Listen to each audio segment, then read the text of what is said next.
우리가 나눌 말씀은 마태복음입니다. 마태복음 10장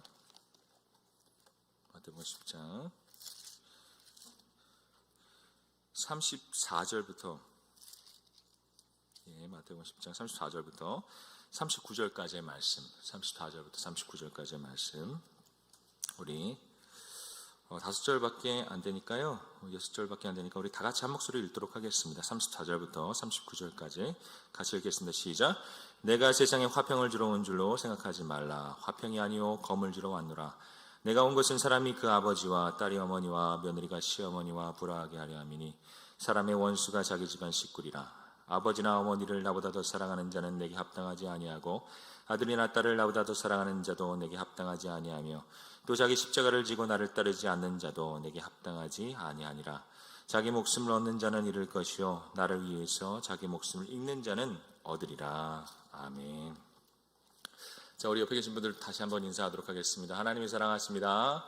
하나님이 기뻐하십니다. 오늘도 예배 전에 나오신 우리 모든 마중교회 성도님들 진심으로 환영하고 축복합니다. 자, 오늘 우리가 읽은 말씀 마태복음 10장 34절부터 39절까지의 말씀, 우리 제목 한번 따라해 보겠습니다. 화평이 아니라 검을 주러 왔노라. 이 말씀 제목 가지고 하나님 말씀 같이 나누도록 하겠습니다.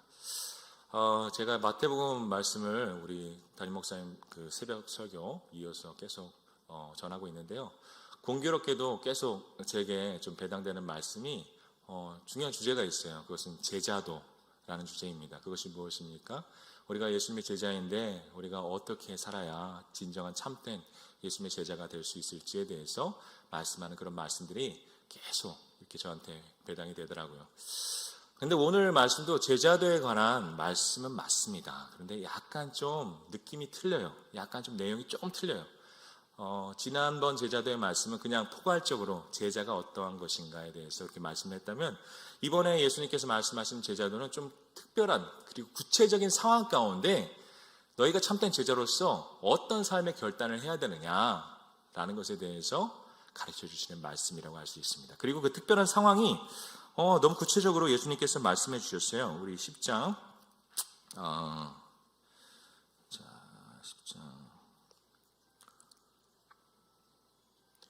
22절 말씀입니다. 10장 22절 말씀 우리 같이 한번 읽어보도록 하겠습니다. 예수님께서 그 제자들이 앞으로 겪을 고난이나 핍박과 박해에 대해서 말씀하시는데, 구체적으로 너희가 어떤 고난, 어떤 핍박, 어떤 어려움이 있을 것인지 이 22절 말씀 한 절의 말씀으로 다 가르쳐주고 계십니다. 22절 말씀 같이 읽습니다. 시작. 또 너희가 내 이름으로 말미암아 모든 사람에게 미움을 받을 것이나 끝까지 견디는 자는 구원을 얻으리라. 아멘. 예수님의 제자가 됨으로써 그들의 삶에, 그 제자들의 삶에 일어나는 일은 무엇입니까? 여러분, 빛이 어둠에 비치면 어둠이 싫어합니다. 그래서 그 세상은 그 예수님의 제자들을 싫어하게 되어 있습니다. 미워하게 되어 있습니다. 그들이 하는 일을 방해하게 되어 있습니다. 그래서 너희는 그 모든 사람들로부터 내 이름으로 말미암아 미움을 받게 될 것이다. 그런데 그때 너희가 어떤 결단을 해야 될 것이냐, 너희가 어떤 선택을 해야 될 것이냐, 그리고 그 선택이 무엇을 결정한다? 너희가 나의 참된 제자인지 아닌지를 결정한다. 예수님께서는 오늘 말씀하시는 것입니다. 그러면 오늘 말씀 한 절 한 절 읽어보면서 예수님께서 우리에게 가르쳐주시는 참된 제자의 모습, 그 삶이 무엇인지, 오늘 우리가 우리의 삶 속에 결단해야 되는 그 믿음의 결단이 어떤 모양인지에 대해서 함께 살펴보기를 원합니다. 자, 34절 먼저 읽겠습니다. 34절입니다. 같이 읽겠습니다. 시작. 내가 세상에 화평을 주러 온 줄로 생각하지 말라. 화평이 아니요 검을 주러 왔노라. 아멘. 근데 이 말씀은 제가 처음 묵상하면서 읽을 때도 여러 번 봐도 굉장히 좀 당황스러운 말씀이에요. 왜 그렇습니까? 우리가 평소에 아는 그 예수님의 이미지는 어떤 이미지예요? 평화의 이미지잖아요. 예수님 이 땅에 뭘로 오셨어요? 성경은 화평의 왕으로 오셨다고 그랬잖아요. 평화의 왕으로 오셨다고 그랬잖아요. 그래서 예수님 모실 때 천사들이 뭐라 노래했습니까? 하늘의 영광이요 땅에는 평화로다.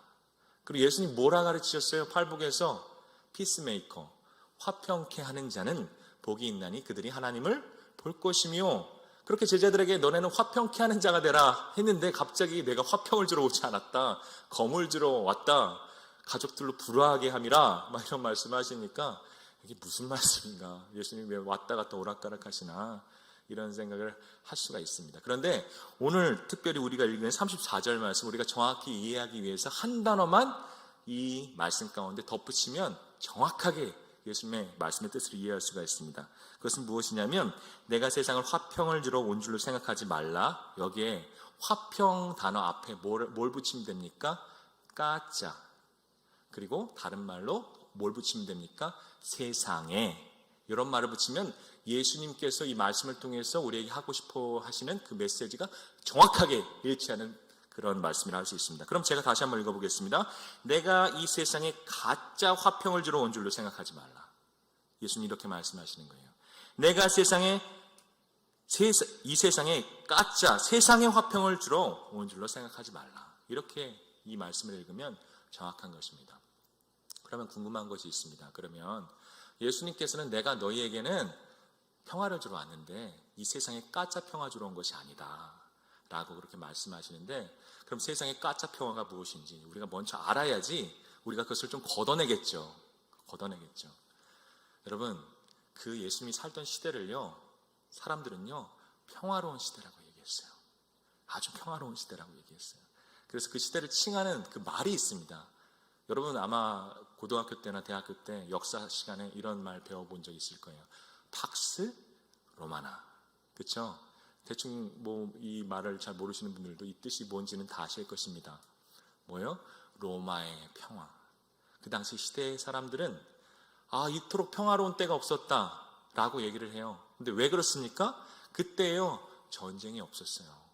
그때요 반란이 없었어요. 그때요 피 흘리는 그런 싸움이 없었어요. 그래서 겉으로 보기에는요 조용해요. 아무런 문제도 없어요. 그런데 여러분, 제가 묻고 싶은 것은, 여러분 진짜 그 시대가 평화로운 시대였을까요? 제 생각에는요 당시의 지배계층, 로마 황제나 로마 시민들, 귀족들에게는 아마도 더할 나위 없이 평화로운 시대였을 거예요. 그러나 그 나머지는요 그 로마가 그 로마의 화려함을 유지하기 위해서, 자기들의 부를 유지하기 위해서, 자기들의 지위와 힘을 유지하기 위해서 찍어 누르고 착취하고 큰 세금으로 그렇게 못살게 굴었던 그 유대와 팔레스타인과 모든 식민지의 국민들, 그 모든 백성들은, 그들은 그 시대가 평화로운 시대라고 생각했을까요? 아니요. 평화가 아니라 지옥 같은 시대라고 생각했겠죠. 지금 제가 이 말씀을 드리는 것은 무엇입니까? 당시 사람들은 그 시대가 평화로다 라고 얘기했지만 실제로는 그 시대가 평화로웠습니까? 아니요. 지옥 같은 시대였던 것입니다. 그리고 이런 가짜 평화는요 그 시대에만 있었던 것이 아니에요. 제가 그냥 역사 공부하는 김에 하나 더 이야기하겠습니다. 우리 냉전 시대라고 있어요. 냉전 시대가 어떤 시대인가요? 미국을 중심으로 하는 자유민주주의 그런 세력과 소련을 중심으로 하는 공산주의 세력이 서로 싸우는 시대였는데, 그때가 정말 평화로운 시대였습니다. 아세요 그거? 모르시죠? 전쟁이 없었어요. 그리고 미국과 소련이 둘이 치고받고 싸우지 않았어요. 그런데 그 시대는 정말 피말리고 살떨리는 시대였습니다. 왜 그랬습니까? 여러분, 미국이요 막 무기를 만들어요.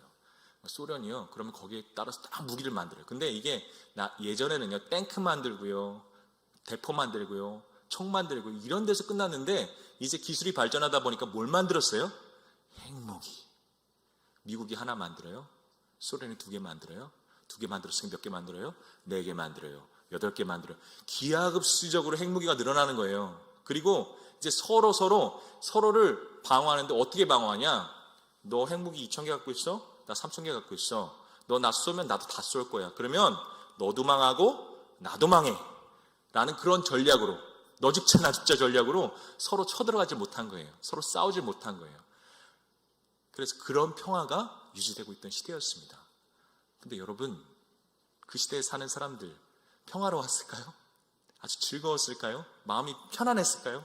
아니요. 실제로요, 역사적으로요, 한번 소련과 미국이 한번 핵무기를 쏠 뻔한 적이 있었어요. 그때 막 세계가 한번 뒤집어졌습니다. 핵무기로 만에 그런 때가 있었습니다. 케네디 대통령 때. 그런데 그런 평화가 여러분 진짜 평화일까요? 그리고 이런 모든 이야기를 통해서, 이런 우리 역사적인 사실을 통해서 우리가 깨달을 수 있는 것이 있습니다. 지금 예수님께서는 말씀하세요. 지금 너희가 세상에서 평화라고 말하는 그것들이 진짜 평화가 아니다 라고 말씀을 하시는 거예요. 그리고 저는 오늘 말씀 묵상하면서 좀 뜬금없는 생각이 났어요. 여러분, 통일을 위해서 열심히 기도하시나요? 우리나라 통일을 위해서 열심히 그렇게 소원하시면서 기도하시나요? 맞아요. 우리 통일을 위해서 열심히 기도해야 됩니다. 그런데 여러분, 우리가 기도할 때, 통일에 대해서 기도할 때 우리가 기도해야 되는 기도의 제목이 하나가 더 있어요. 여러분, 우리 정치인들 그리고 우리 국가의 지도자들 얼마나 많이 배웠습니까? 얼마나 많이 똑똑합니까? 그리고 어련히 얼마나 열심히 고민해서 열심히 연구해서 북한과 통일하기 위해서 그런 정책들을 펼치겠습니까? 예, 저는 그 정치인들 그리고 우리 지도자들의 그 노력을 진심으로 응원하고 그리고 또 화이팅, 존경합니다. 그런데 그럼에도 불구하고 제가 아는 진리가 있어요. 그것은 무엇이냐? 여러분, 그렇게요 어느 보수 당처럼 우리가 막 굉장히 군사적으로 뛰어나서 경제로 뛰어나서 그러면 북한이 기어들어오고 우리가 통일을 할 것이다? 그럴 수도 있어요. 그리고 어느 진보 진영 어떤 정당들처럼 우리가 햇볕 정책 펴서 퍼주고 도와주고 그러면 북한이 개방하고 우리가 통일이 될 것이다? 그럴 수도 있어요. 그러나 제가 성경을 통해서 하나님의 말씀을 통해서 분명히 아는 것은요, 여러분, 그렇게 군사적으로요, 힘으로요, 외교로요, 정치로요 그렇게 통일이 돼도요, 그것은 가짜 평화라는 것입니다. 일시적인 평화라는 것입니다. 예를 들어서요, 여러분, 북한 핵무기 왜 만들까요? 요번에 우리 한국에 미국의 폭격기가 들어옵니다. 스텔즈 폭격기가 들어옵니다. 북한은 무서운 거예요. 이거 쥐도새도 모르게 당할 수가 있는 거예요. 그래서 그거 방어하려고 뭐 만드는 겁니까? 핵무기 만드는 것입니다. 그래서 그렇게 우리가 군사를 아무리 늘리고 비행기 수를 늘리고 그래도 여러분 문제는 해결되지 않습니다. 그러면 반대로 우리 김대중 대통령 개인적으로 좋아합니다. 근데 햇볕 정책 하셨어요. 그런데 햇볕 정책 뭡니까? 막 도와주고 쌀 퍼주고 돈 주고.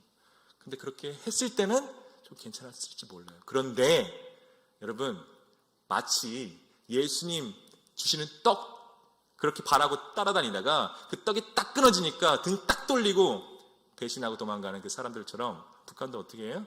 우리가 떡 줄 때는 같이 웃으면서 평화 얘기합니다.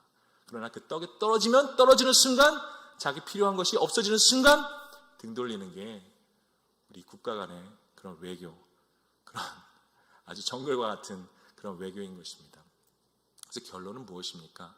여러분, 아까 우리가 통일을 위해서 기도할 때 우리가 기도해야 되는 기도 제목이 하나 더 있다고 했어요. 여러분, 세상 사람들의 고민은 세상 사람들이 하게 놔두세요. 정치인들의 고민은 정치인들이 하게 놔두세요. 대통령님이 고민하는 것은 대통령님이 하게 놔두세요. 우리가 고민해야 될 것은 그런 것이 아닙니다. 여러분, 이 땅에요, 남한과 북한이 진정으로 평화하고 화해하는 길은 우리가 아는 바, 성경을 통해서 우리가 확증하는 바 무엇입니까? 세상의 방법이 아닙니다. 세상에 썩어질 것들로 하는 것이 아닙니다. 돈으로 하는 것이 아닙니다. 무기로 하는 것이 아닙니다. 힘으로 하는 것이 아닙니다. 어떤 때 진정한 평화가 이루어질 수 있습니까? 하나님의 통치가, 하나님의 정의가, 하나님의 나라가 이 땅 가운데, 그리고 남한뿐만이 아니라 북한 땅에 그 복음의 빛이 비춰질 때에 그 하나님의 역사하신 가운데 여러분, 일시적인 평화, 두려워하면서 떨면서 하는 그런 가짜 평화가 아니라 진짜 서로를 끌어안고 화해하고 그리고 화합할 수 있는 하나님이 주시는 진짜 평화가 이 땅에 세워질 수가 있는 것입니다. 그래서 화이팅입니다. 우리 열심히 통일을 위해서 기도해야 됩니다. 그러나 우리가 기도해야 될 또 하나의 제목이 무엇입니까? 통일이 중요한 것이 아니라 북한의 복음화가 중요합니다. 그 땅의 지하교회들, 그 땅에서 지금 숨죽이며 예배하는 그 사람들, 그 그리스도인들이 죽어지지 않게 하여 주시옵소서. 그 북한의 그리스도인들이 들불처럼 일어나서 하나님의 사랑으로 예수 그리스도의 십자가로 그 정권이 바뀌게 하시고 그 나라가 바뀌게 하시고 철저하게 치워지게 하시고 온전한 평화가 이 땅 가운데 이루어지게 하옵소서. 우리가 그리스도인이라면, 우리가 성경을 아는 그리스도인이라면 우리는 그렇게 기도해야 될 줄 믿습니다. 오늘 말씀 묵상하면서 떠오른 시편 말씀이 있어요. 시편 110, 기억이 안 납니다. 제가 이렇습니다. 요즘에 어떤 말씀이냐면 여러분 다 잘 아는 말씀입니다. 우리가 집을 세워요. 그러나 하나님께서 그 집을 세우지 아니하시면 집 짓는 자가 그 수고가 어떻게 된다고요? 헛되다. 파수꾼이 성을 지킵니다. 그러나 하나님께서 그 성을 지켜주시지 않으면 파수꾼의 깨어있음이 어떻게 되다? 헛되다. 헛되다. 성경은 우리에게 분명하게 말씀하고 있습니다. 그래서 여러분, 우리가 이 땅의 평화, 그리고 우리 교회의 평화, 우리 가정의 평화를 구할 때 우리가 항상 구해야 되는 것이 무엇입니까? 우리 인간적인 실수와 그런 계획과 그런 어떤 나의 능력이 아니라 오직 하나님의 말씀으로 말미암아, 하나님의 능력으로 말미암아, 하나님의 통치가, 하나님의 나라가 이 땅 가운데, 우리 가족 가운데, 우리 교회 가운데 온전히 이루어지게 하옵소서. 그리고 그럴 때 하나님의 평화는 우리에게 자연스럽게 찾아오는 줄을 여러분 믿으시기를 간절히 소망합니다. 예, 그럼 말씀 계속 읽도록 하겠습니다.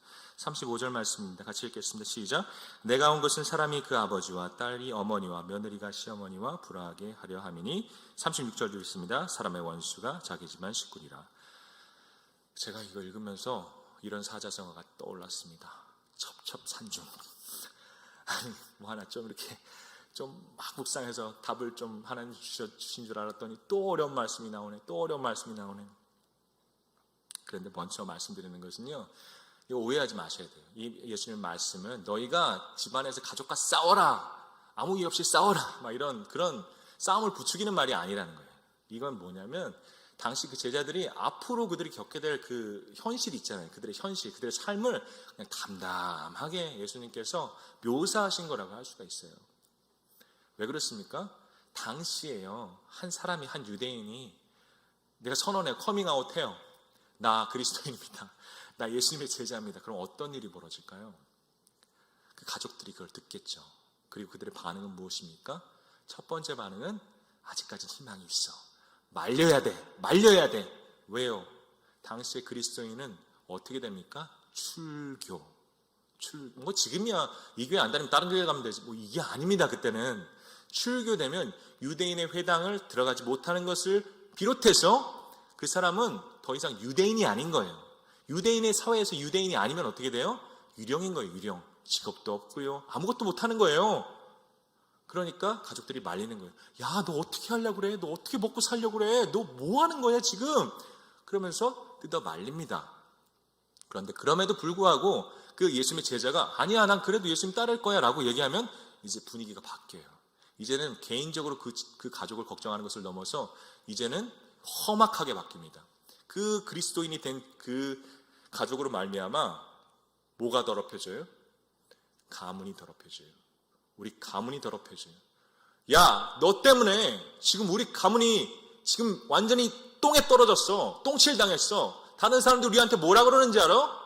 그 갈릴리 나사렛 예수 이단에 빠진 사람, 너네 가족에 있지 하면서 우리를 무시하고 지금 우리 가족이 지금 고개를 들 수가 없어 라고 얘기를 하는 것입니다. 그리고 그때부터는 이제 약간 협박이 들어갑니다. 너 당장 때려쳐. 당장 집으로 들어와. 그리고 이건요, 여러분, 예수님이 제자들만 겪은 일이 아니라는 거예요. 여러분, 말씀 보면 이런 말씀이 나와요. 예수님께서 열심히 밖에서 사역 시작하시고 이제 얼마 안 됐어요. 그래서 이제 모든 사람들 모아놓고 막 말씀을 전하셨어요. 그런데 예수님의 어머니 마리아랑 그 형제들이 왔어요. 그런데 그들이 하는 일이 플랜카드 걸어놓고 우리 예수님 화이팅! 열심히 사역하세요! 라고 응원하러 왔습니까? 아니요. 좀 미쳤네 저거. 미쳤네. 쟤 때문에 지금 우리 집안 지금 이거 어떻게 해야 되지? 그리고서 집으로 데려가려고 온 거예요. 더 이상 무리를 일으키지 말라고 예수님 잡으러 온 거예요. 그렇게 예수님도 그런 일들을 겪으셨다는 거예요. 그런데 중요한 것은 제가 신방 다니면서 좀 얘기를 듣다 보니까 이게 옛날 이야기만은 아니구나 라는 그런 사실을 알게 됐습니다. 어떤 집사님 이야기인데요. 여러분 뭐 누군지 알려고 하지 마세요. 우리 교회 사람이 일 수도 있고 아닐 수도 있습니다. 그 집사님이 이제 시집을 가셨어요. 이제 어떤 마음에 드는 남편분을 만나서 시집 가셨는데 남자들 어떻습니까? 결혼할 때는 결혼하려고 공수표를 남발하잖아요. 뭐 하늘에 별도 따다주고 달도 따다주고 별거 원하는 거 다 해준다고 그러잖아요. 근데 이제 그 집사님이 이제 교회를 다니고 신앙이 좋으시니까 이런 제안을 한 거예요. 당신 나랑 결혼하려면 결혼하고 나랑 교회 꼬박꼬박 같이 가야 돼. 그때 남편이 뭐라고 대답했겠어요? 어휴, 그럼요. 꼬박꼬박 매주 당신 따라 갈 거예요. 예수님 열심히 믿을게요. 라고 그렇게 입 바른 소리 하다가 결혼식 끝났어요. 이제 결혼했어요. 같이 살아요. 어떻게 변했어요? 내가 언제 그런 말을 했어? 그러면서 교회 안 나가는 거예요. 근데 남편이 교회 안 나가기만 하면 괜찮은데 문제는 뭡니까?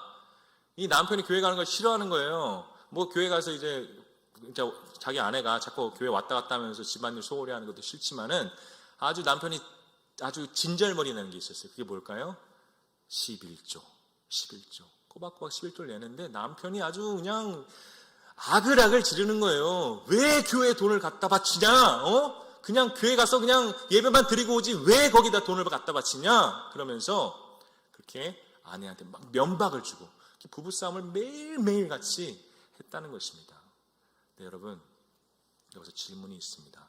예수님께서 가짜 평화를 말씀하셨어요. 그 가짜 평화가 무엇인지 여러분 한번 판단해 보십시오. 여러분, 그 집사님이요, 만약에요, 너무 진절머리가 나요. 그렇게 남편한테 구박받고요, 핍박받고요, 나는 남편한테 사랑받아야 되는데 완전히 왼수가 됐어요. 그래가지고 하루하루가 싸움하기도 너무너무 힘들어요. 너무 지쳐요. 그래가지고 나는 평화를 원해. 나는 평화를 원해. 그래서 알았어. 11조 안 할게. 남편이 또 그래요. 그럼 교회도 가지 마. 알았어. 내가 교회도 줄일게. 그래서 그렇게 11조도 안 하고 예배도 안 드리고 그러면 여러분 평화롭겠죠. 집안이 평화가 찾아오겠죠. 싸움이 끝나겠죠. 더 이상 악악 지르면서 부부싸움을 하는 일은 없겠죠. 그러나 예수님께서 물으십니다. 그것이 진짜 평화니? 그것이 진짜 평화니? 그리고 우린 답을 알고 있어요. 여러분, 겉으로는 평화로울지 몰라요. 그러나 속은 어떻습니까? 첫 번째로요, 그 집사님 그랬다는 게 아니라 만약에 그랬다면 그래요, 남편과의 화해는 할 수 있어요. 남편과의 그런 어떤 일시적인 평화는 가질 수 있어도 누구와의 평화가 깨집니까? 누구와의 화평이 깨집니까? 그것보다 훨씬 더 중요한 하나님과의 평화가 깨져버리는 거예요. 그리고 그거는 그냥 내가 지금 좀 편하고 말고가 문제가 아니라 나 생명에 관한 문제고 나의 구원에 관한 문제인데 그것이 흔들리게 되는 거예요. 그리고 나만 그렇습니까? 남편 왼수 같아도 전도해야죠. 그렇게 전도해서 복음을 전해야죠. 그래서 하나님 알게 해야죠. 그래서 구원받게 해야죠. 하나님 알고 주님을 알고 그렇게 하나님의 은혜 가운데 살아가게 해야죠. 싸워서라도 그렇게 해야죠. 그런데 그렇게 안 하고 그냥 포기하면 어떻게 해요? 나도 내 믿음 다 까먹고 지옥 가고 누구까지? 1+1으로 내 남편까지 같이 아주 사이좋게 지옥 가는 그런 어리석은 선택을 하게 되는 것입니다. 그래서 예수님이 말씀하시는 것입니다. 뭐라고요? 차라리 그런 가짜 평화를 너희가 가지려고 하면 차라리 반목하라. 차라리 싸우라. 끝까지 지지 마. 물론 여러분 분명히 말씀드리지만 지혜롭게 싸우셔야 됩니다. 무조건 막 머리끄댕이 잡고 싸우라는 것이 아니라 지혜롭게 하셔야 돼요. 그러나 포기하지 말라는 것입니다. 그 싸움을 그치지 말라는 것입니다. 너의 믿음과 신앙을 너의 알량한 편안함 때문에, 너의 알량한 평화 때문에, 가짜 평화 때문에 그것을 포기하지 마라. 지금 예수님께서 말씀하시는 것입니다. 그리고 그것이 무엇이다? 그것이 진짜 평화를 너희 가정 가운데, 너희 모든 관계 가운데 세우는 길이다 라고 지금 예수님께서는 말씀하시는 것입니다. 혹시 제가 이 얘기 할 때 좀 불편한 분들 계실지 모르겠어요. 왜냐하면 우리 권사님들 얘기 들어보면 다 아픈 손가락 하나씩 있더라고요. 남편이 말을 안 듣든가 자식놈들 중에 꼭 한 명 말 죽어도 안 듣는 그런 아픈 손가락이 있는데 정말 화이팅입니다. 힘내십시오. 여러분 진심으로 원하고 기도하고 믿음으로 기도하면 하나님께서 응답해 주신다고 하셨으니 여러분 그 믿음의 싸움 좀 불편해요. 맨날 잔소리하면 자식 새끼가 싫어해요. 그래도 그 믿음의 싸움, 그 불편함, 그 반목함 여러분 그러나 그 결과가 무엇인지 기억하십시오. 그것은 생명입니다. 그것은 구원입니다. 그것은 영생입니다. 그건 그 어떤 이 세상의 가짜 평화와도 바꿀 수 없는 가장 귀한 것입니다. 그것을 기억하시고 끝까지 예수님 주신 검을 가지고 가족들을 진정한 구원으로 인도하는 우리 모든 마정교회 성도님 되기를 간절히 축복합니다. 아멘. 우리 다음 절 읽도록 하겠습니다. 37절입니다. 37절 시작. 아버지나 어머니를 나보다 더 사랑하는 자는 내게 합당하지 아니하고 아들이나 딸을 나보다 더 사랑하는 자도 내게 합당하지 아니하며. 아멘. 이 말씀도 사실 좀 불편한 말씀이에요. 그 말씀을 읽어보면 예수님께서 막 사랑에 굶주린 사람 같아요. 막 우리 사람이 굶주려서 야, 너 다른 사람 사랑하지 마. 나를 제일 사랑해야 돼. 내가 제일 사랑받아야 돼. 막 이런 좀 어린애 같은 말씀하는 것처럼. 근데 전혀 아니죠. 전혀 아니죠. 어떤 말씀하시는 것일까요? 이 말씀 곰곰이 묵상하다가 하나님께서 딱 떠오르게 하시는 게 있었어요. 이게 뭐냐면 십계명입니다. 십계명. 하나님께서 모세에게 주신 십계명. 이게 무슨 뚱딴지 같은 소린가? 여러분 십계명이요. 1계명부터 5계명은 누구를 위한 계명입니까? 하나님을 위한 계명입니다. 그리고 6계명부터 10계명까지 누구를 위한 계명? 사람들끼리의 계명. 그리고 그 계명 가운데는 뭐가 있어요? 가족들 간에 부모를 공경하고 그리고 서로 그렇게 존중하는 그런 계명들이 있습니다. 그런데 중요한 것은요, 순서예요. 순서. 무엇이 1계명인가? 무엇이 우선인가? 어떤 것이 더 우선되는 계명인가? 여러분 1계명부터 5계명까지 뭐라고요? 하나님을 사랑하라 하는 계명이에요. 6계명부터 10계명이 뭐라고요? 내 이웃을 사랑하라. 그래서 예수님께서 그 율법을 간단하게 요약하면 어떻게 해요? 하나님을 내 힘과 뜻과 정성을 다해 사랑하고 내 이웃을 그 다음에 그렇게 하나님 사랑하고 난 다음에 그 다음에 내 이웃을 내 몸과 같이 사랑하라 이렇게 말씀하시는 것입니다. 그런데 하나님께서 그렇게 말씀하시는 이유가 있어요. 지금 예수님께서 너희는 나를 더 사랑해야 돼. 나를 먼저 더 사랑해야 돼. 우선순위를 분명히 라고 말씀하시는 이유가 있습니다. 그것은 여러분 우리 인간의 사랑은 한계가 있습니다. 아무리 부모가 자식 새끼 사랑한다 해도요 때로는 미워요. 때로는 진짜 저 집 나가버렸으면 좋겠다 이런 생각이 있을 때도 있습니다. 부부 관계는 더 말할 것도 없죠. 너무 눈에 콩깍지 씌워서 결혼했지만 가끔 막 이혼도 생각하고 저 인간 없었으면 좋겠다. 그리고 여기 어떤 목사님이 재밌는 이야기를 하셨는데 지금 36절 사람의 원수가 자기 집안은 집꿀이라 이 말씀 있잖아요. 그렇게 설교를 할 때 어떤 교회에서 아멘이 엄청 크게 나오더래요. 아멘. 무슨 뜻인지 아시죠? 남편이 왼수라는 거예요. 아내가 왼수라는 거예요. 뭐 그런 일들이 있습니다. 근데 그 무엇입니까? 우리가 아무리 사랑한다 해도요 우리의 사랑에는 한계가 있다는 거예요. 그러면 우리가 어떻게 온전하게 사랑할 수 있을까?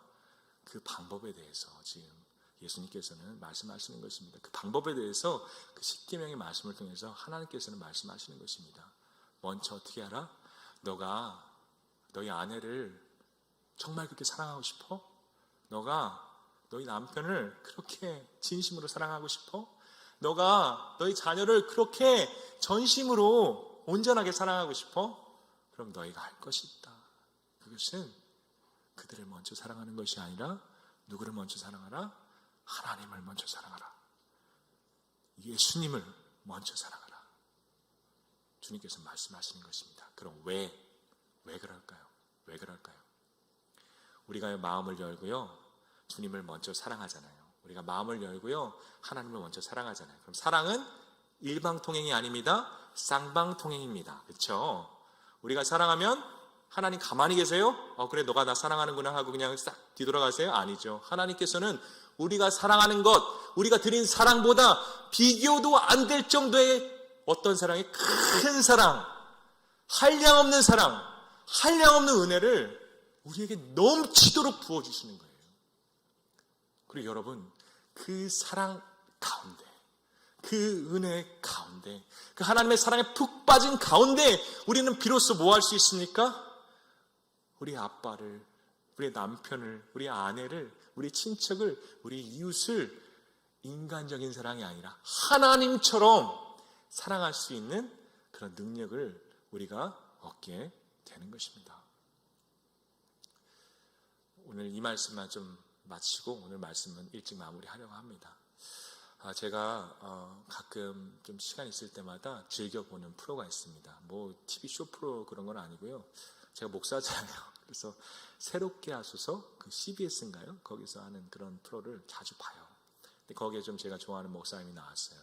강은도 목사님이란 분이세요. 되게 재밌어요. 설교도 너무 재밌게 하시고, 저도 좀 그렇게 재밌게, 제 설교 너무 재미없잖아요. 그죠? 강의하는 것 같고, 그죠? 예, 그래서 하여튼 그 목사님이 이제 간증 비슷한 것들을 하시는데, 자기는 아버지도 목사님이세요. 장로교 목사님. 근데 아빠를 너무 싫어했대요. 자기가 목사가 되고 나서도 그렇게 싫어했었대요. 근데 그 이유가 이 아버지가 또 해병대 나오셨네. 가오가 있으시고, 그리고 또 이분의 그런 어떤 스타일은 경상도 남자예요. 그래서 좀 배려가 없어요. 그래서 또 이분이 그 감옥 같은 데 가가지고 그런 어떤 사역하셨는데, 거기서 이제 또 이제 별 달고 나온 그 별 있는 그 사람들이 이제 출소하면 집으로 데려오시는 거예요. 그것도 이제 미리 좀 언지를 주시거나 그 저희 아내분에게, 사모님에게 좀 말씀을 해주시면 너무 좋을 텐데, 그냥 아무런 말 없이 갑자기 그냥 몇 명 막 등치 이런 막 문신 용 그려져 있고 막 그런 사람들 집에 데리고 오는 거예요. 그래서 강원도 목사님이 얘기하는 게, 나는 진짜 그렇게 용 그린 문신 있는 그 아저씨들이랑 어렸을 때부터 그렇게 자가지고 난 조폭들이 두렵지 않다고 뭐 이런 말씀까지 하시더라고요. 그리고 좀 약간 아버님 스타일이 그냥 자기가 원하면 무조건 해야 되는 거예요.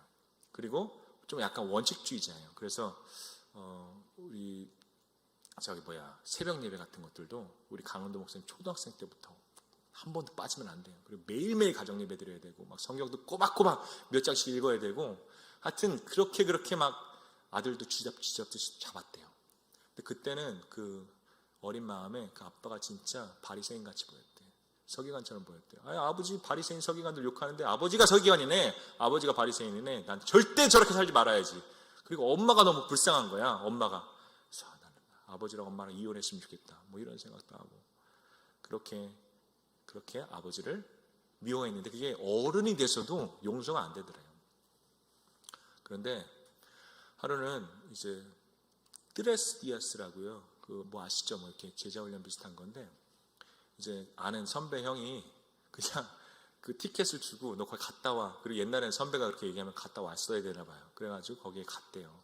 가가지고 이제 막 집회도 하고 그러는데, 거기 어떤 한 시간이 있었대요. 소그룹 모임 시간인데, 이제 거기 자기 삶의 그런 어떤 어려움들, 상처들, 그런 것들을 얘기하는 시간이에요. 그래서 강원도 목사님이 그 어렸을 때 받았던 상처들, 그 모든 이야기들을 소상하게 그렇게 다 그 리더한테 이야기를 했다는 거예요. 난 이래서 아버지가 싫었고, 이래서 아버지가 너무 싫고, 아버지가 너무 밉고, 아버지가 죽었으면 좋겠고, 엄마 아빠 이혼했으면 좋겠고, 지금도 목사가 된다 하지 용서가 안 되고, 그런 얘기를 그냥 막 쏟아냈어요.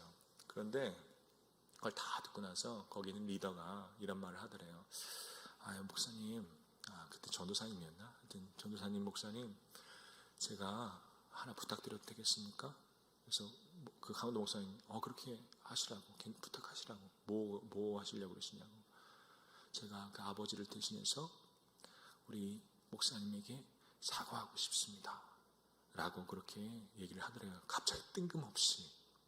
그런데 그때 갑자기 그 거절을 못 하겠더래요. 뭔가 좀 하나님께서 만지시는 것이 있어서 그렇게 해달라고. 그런데 진짜 그분이 정말 죽을 죄를 진 것처럼 눈물을 펑펑 흘리면서 그 강원도 목사님 앞에서 그렇게 거의 절하듯이 납작 엎드려서 이렇게 얘기하더래요. 아들아, 미안하다. 내가 잘못했다, 라고 이렇게 이야기를 하더래요. 그런데 진짜 전에는 그런 거 뭐 수십 번 수백 번 봐도 아무런 감흥이 없었는데, 그때 그냥 눈물이 폭포수까지 쏟아지면서 마음이 확 열리더래요. 그리고 그때부터 강원도 목사님에게 일어난 변화가 있습니다. 그것이 무엇이냐? 이전에 보지 못하던 것을 보게 됐대요. 이전에 듣지 못하던 것을 듣게 됐대요. 이전에 깨닫지 못했던 것들을 깨닫게 됐대요. 이전에는 아빠가 그냥 미웠어요. 나쁜 모습만 보였어요. 정말 바리새인 서기관 같이 그렇게 느껴졌어요. 그런데 그렇게 마음이 열리고 하나님께서 그 마음을 만져주시고 치유해 주신 후에 아버지를 보니까 아버지만큼, 물론 단점도 있죠. 무식한 점도 있죠. 어머니 고생시켰죠. 그런데 그렇게 아버지만큼 하나님을 사랑하고 철저하게 정말 남들 거들떠보지도 않은 그런 죄수들, 그런 작은 사람들, 그런 영혼들 하나하나 돌보면서 형처럼 아버지처럼 챙겨주는 사람이 없었구나. 그리고 그렇게 평생 동안 새벽 예배 빠지지 않으시고 평생 동안 그 아들놈 목사로 서원하셨거든요. 그래서 그 아들놈 진짜 하나님 기뻐하신 목사 되게 해달라고 새벽 때마다 나가서 2시간씩 꼬박꼬박 기도하시고, 그때 그 하나님이 나를 만져주시니 그런 것들이 보이더래요. 그리고 이제는 고백하는 게, 나는 나의 아버지를 존경합니다. 나의 아버지가 나의 아버지인 것이 참 감사합니다. 그리고 나는 나의 아버지를 너무너무 사랑합니다. 라고 그렇게 거기서 눈물을 흘리시면서 고백을 하시더라고요. 여러분, 하나님께서 우리로 하나님을 먼저 사랑하라 하신 이유가 뭘까요? 사랑할 사람 많잖아요. 우리 자식도 사랑해야 되고 남편도 사랑해야 되고 우리 가족도 사랑해야 되고. 근데 왜 하필 주님을 먼저 사랑하라 하셨을까요? 주님은 우리의 사랑이 고프셔서, 사랑에 배고파서, 이기적인 분이시라서 나를 먼저 사랑하라 그러신 것이 아닙니다. 그 이유는 무엇입니까? 그렇게 주님을 먼저 사랑하는 것이, 그렇게 하나님을 먼저 사랑하는 것이 어떤 길이다? 내가 진정으로 나의 아내를 사랑하고, 나의 남편을 사랑하고, 나의 아버지를 사랑하고, 나의 자녀들을 사랑하고, 내 이웃들을 사랑할 수 있는 유일한 길이기 때문에 주님께서는 오늘 뭐라 말씀하십니까? 나를 먼저 사랑하라. 하나님을 제일 사랑하라. 그것이 너희가 하나님처럼 사랑할 수 있는 길이다. 우리에게 말씀하시는 줄을 믿으시기를 간절히 소망합니다. 그래서 우리 사랑할 사람 많지만 그래도 우선순위를 알아야 됩니다. 우리가 누구를 먼저 사랑해야 된다고요? 주님을 먼저 사랑하는 저와 여러분 되기를 간절히 축복합니다. 하나님 먼저 사랑하는 저와 여러분 되기를 축복합니다. 그래서 나의 힘이 아니라, 나의 능이 아니라, 나의 감정이 아니라 오늘 하나님께서 나에게 주신 능력과 힘과 사랑을 가지고, 그 풍성함을 가지고 나에게 하나님 보내주신 그 모든 영혼들 아낌없이 온전하게 사랑할 수 있는 우리 모든 마전교회 성도님들 되기를 주님의 이름으로 간절히 축복합니다. 아멘. 예, 우리 오늘은 기도 제목이 따로 없습니다. 그래서 바로 우리 찬양 같이 부르고요. 오늘 말씀 내용 중에 하나님 주신 감동이 있다면 그 말씀 붙잡고 함께 기도하도록 하겠습니다.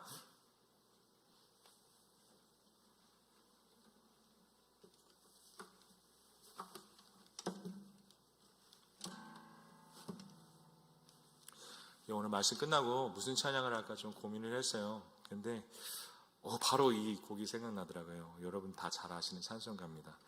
우리가 누구를 제일 사랑해야 된다고요? 예수님을 사랑해야 됩니다. 그래서 주 예수보다 더 귀한 것이 없네.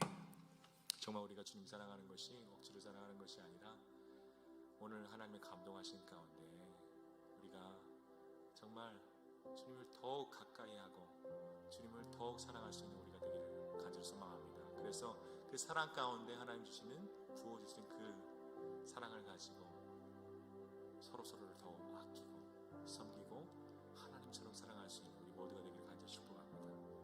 오늘 말씀 내용 생각하시면서 함께 찬양하기를 원합니다. 주 예수보다 더, 주 예수보다 더 귀한 것은 없네. 이 세상 무기와 바꿀 수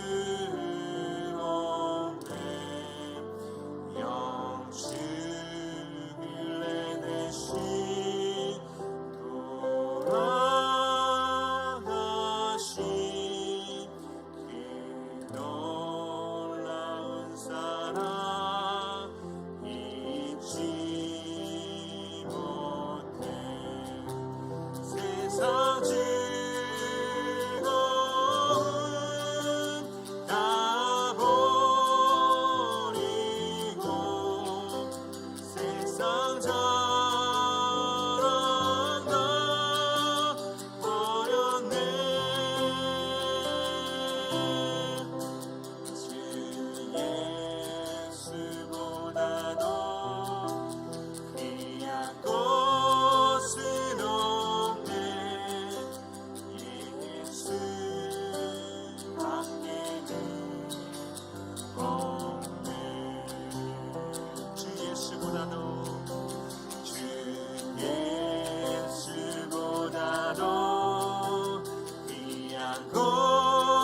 세상 즐거움 세상 즐거움 다 버리고 세상 자랑 다 버렸네. 주 예수보다도 귀한 곳은 없네. 예수밖에는 없네. 우리 한 번 더 고백합니다. 주 예수보다도 주 예수보다도 귀한 곳은 없네.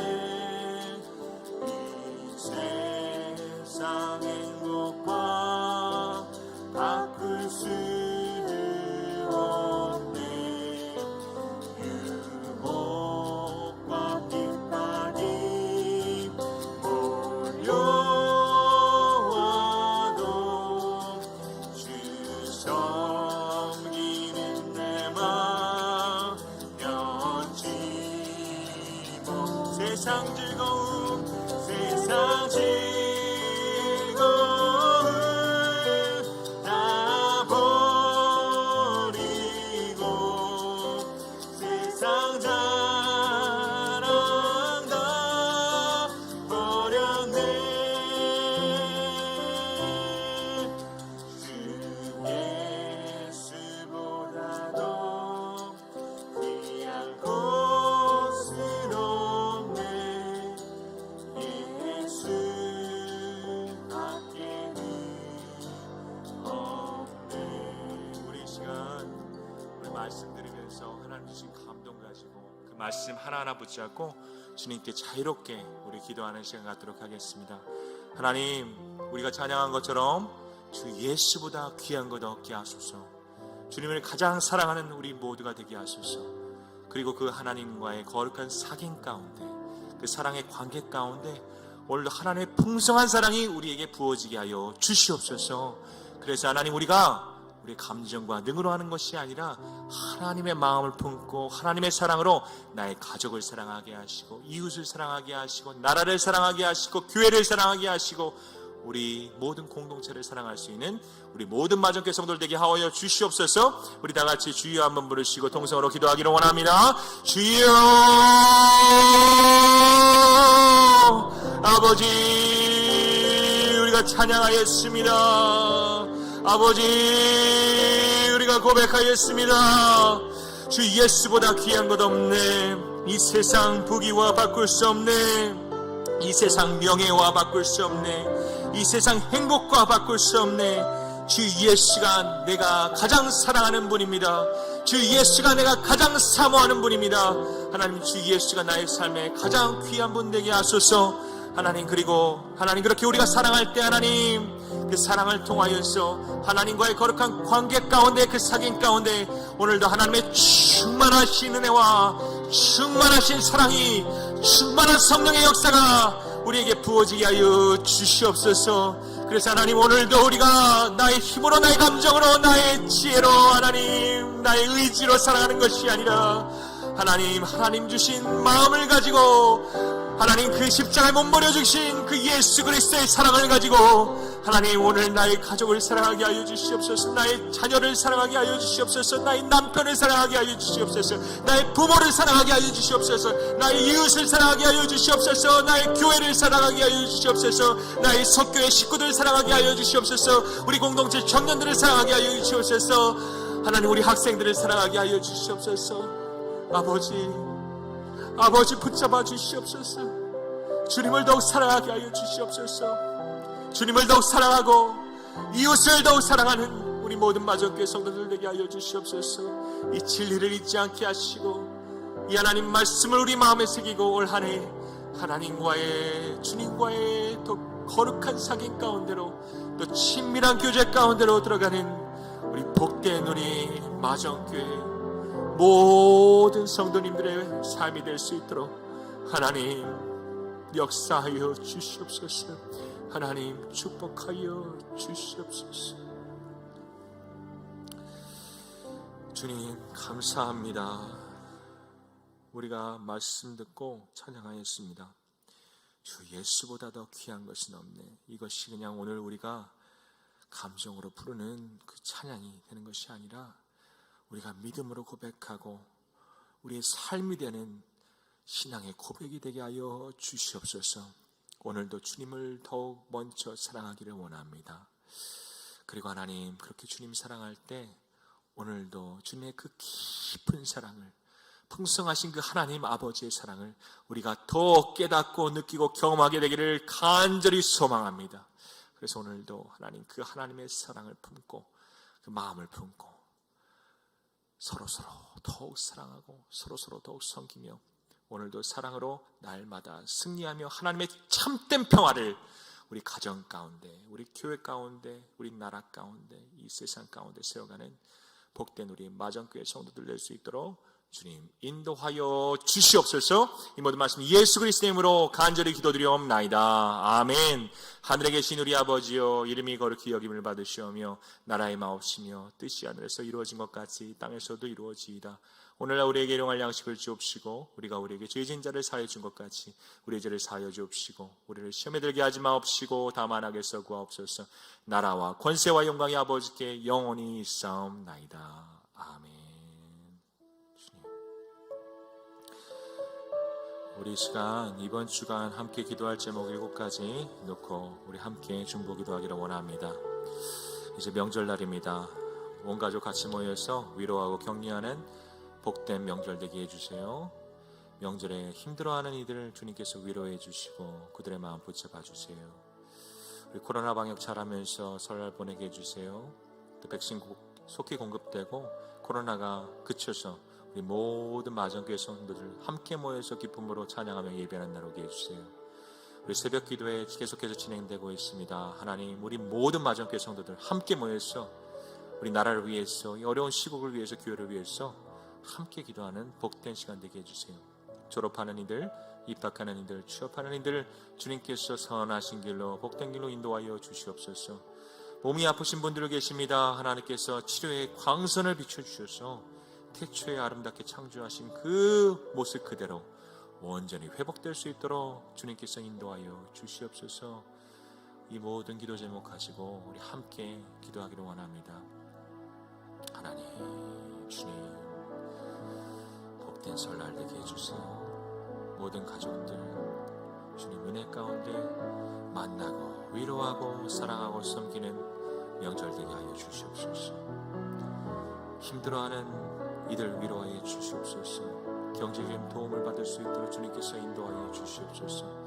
코로나 속히 그쳐지게 하셔서 예배의 문이 활짝 열려지게 하셔서 우리 모든 마정교회 성도들 함께 모여서 기쁨으로 예배하는 날 속히 오게 하여 주시옵소서.